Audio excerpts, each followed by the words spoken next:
മാസം 3 ലക്ഷം ശമ്പളം വാങ്ങാം. ജർമ്മനിക്ക് ആവശ്യമുണ്ട് 4000 തൊഴിലാളികളെ. കേരള സർക്കാർ മുഖേന വമ്പൻ റിക്രൂട്ട്മെന്റ്. മലയാളികൾക്കായി ജർമ്മനിയിലേക്ക് വമ്പൻ റിക്രൂട്ട്മെന്റ് വരുന്നു. റെയിൽവേ പാത നവീകരണവുമായി ബന്ധപ്പെട്ട പ്രോജക്റ്റിലേക്ക് തൊഴിലാളികളെ തേടിയാണ് ജർമ്മൻ സംഘം കേരളത്തിലെത്തിയത്. 9000 കിലോമീറ്റർ റെയിൽവേ പാത ആധുനിക രീതിയിൽ നവീകരിക്കാനാണ് ജർമ്മനി ലക്ഷ്യമിടുന്നത്. ഇതിന്റെ ഭാഗമായിട്ടാണ് തൊഴിലാളികളെ റിക്രൂട്ട് ചെയ്യുന്നത്. മന്ത്രി വി. ശിവൻകുട്ടിയുമായി ചർച്ച നടത്തിയ ജർമ്മൻ സംഘം അടുത്ത ഘട്ടത്തിൽ വീണ്ടുമെത്തും. ഡോയ്ച്ച് ബാൻ എന്ന കമ്പനിയാണ് ജർമ്മൻ റെയിൽവേയുടെ നവീകരണം ഏറ്റെടുത്തത്. ഇവർക്ക് വേണ്ടി കേരളത്തിൽ നിന്ന് റിക്രൂട്ടിംഗ് നടത്തുക Kerala Academy for Skills Excellence KASE എന്ന സ്ഥാപനമാണ്. ജോലിക്കായി തിരഞ്ഞെടുക്കപ്പെടുന്നവർക്ക് ജർമ്മൻ ഭാഷയിൽ അടക്കം പരിശീലനം നൽകും.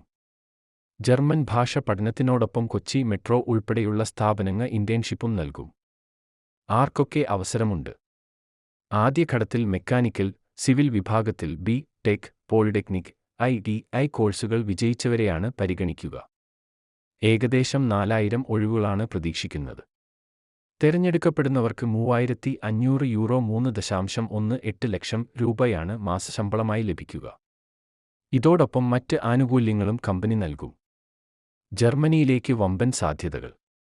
കഴിഞ്ഞ കുറച്ച് നാളുകളായി ജർമ്മനിയിലേക്കുള്ള മലയാളികളുടെ റിക്രൂട്ട്മെന്റ് തകൃതിയായി നടന്നുകൊണ്ടിരിക്കുന്നു. 2035ഓടെ 70 ലക്ഷം തൊഴിലാളികളെ ജർമ്മനിക്ക് ആവശ്യമുണ്ടെന്നാണ് കണക്ക്. ട്രാൻസ്പോർട്ട്, നിർമ്മാണം, ആരോഗ്യം, എഞ്ചിനീയറിംഗ് ഉൾപ്പെടെ 70ഓളം മേഖലകളിൽ തൊഴിലാളി ക്ഷാമം രൂക്ഷമാണ്. രാജ്യത്തെ ട്രെയിനുകൾ വൈകി ഓടിത്തുടങ്ങിയതോടെയാണ് റെയിൽ പാത നവീകരണത്തിന് സർക്കാർ തീരുമാനിച്ചത്. അതിനാൽ തന്നെ വരും നാളുകളിലും വമ്പൻ തൊഴിലവസരങ്ങൾ പ്രതീക്ഷിക്കാം.